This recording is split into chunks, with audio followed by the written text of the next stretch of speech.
Exemple 2. Calculer la chaleur molaire de formation du CO2 à partir de ces éléments avec les équations suivantes. Premièrement, on va écrire l'équation finale équilibrée. C'est une équation de formation, donc une mole de ces éléments à l'état standard. Donc, carbone plus solide plus O2, gaz, il va me donner CO2, c'est équilibré. Maintenant, on veut calculer le delta H à l'aide de ces équations. On va vérifier que toutes les équations sont équilibrées. Oui, toutes les équations ici sont équilibrées. Deuxièmement, toutes les équations avec delta H, on voit que numéro 1, l'équation numéro 1, la chaleur est avec les réactifs, donc on doit mettre delta H est égal à plus 131,1 kJ. C'est une équation endothermique. Maintenant, toutes les équations avec delta H.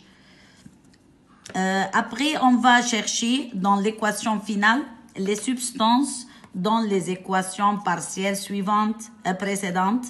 On a ici le carbone. Où on va trouver le carbone? On le cherche, on le trouve seulement dans l'équation numéro 1. Mais ce qu'on a ici, une seule mole. Ici, on a 2 moles. Donc, on doit diviser notre équation par 2. Donc, on va obtenir, divisé par 2, on va obtenir une mole de H2O plus C, une mole de CO plus H2. Et on n'oublie pas de diviser delta H1 par 2. Donc, on a 65,5 kJ. Puis, on va chercher O2. Mais O2, on va le trouver dans 2 équations, numéro 2 et numéro 3. Donc, on ne s'occupe pas maintenant de l'oxygène. Et on va trouver les CO2. Voilà les CO2. On va le trouver dans l'équation numéro 2. CO2 ici et CO2 ici.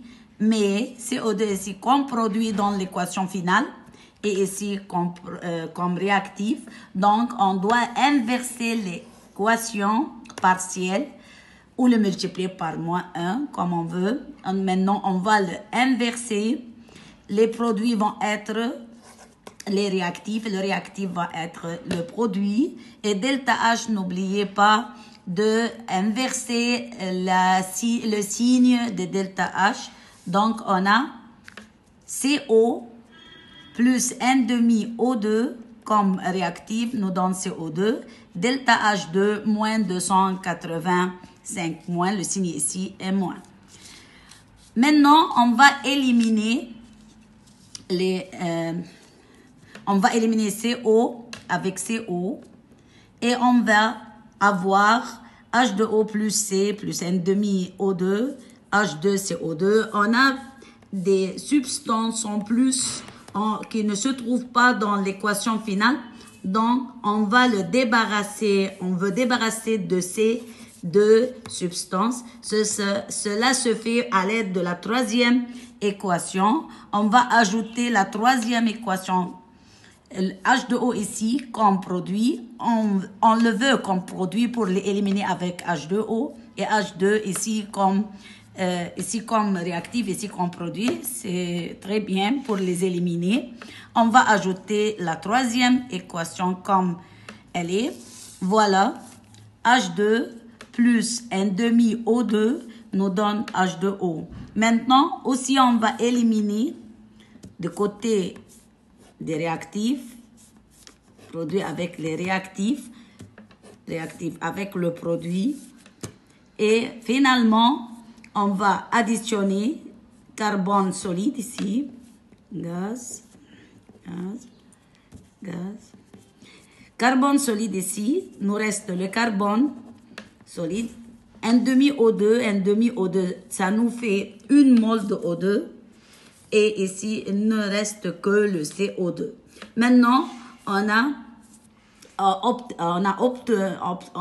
obtenu l'équation finale. Il nous manque seulement de calculer le delta H. Et nous appliquons la loi de Hess. On va additionner non, le delta H des équations partielles. Donc, delta H est égal delta H1 plus delta H2 plus delta H3. Donc, on a 65,5 moins 285 moins 241,1. Donc, on a moins 461,15 kilojoules. Et ainsi, on a terminé le problème et merci.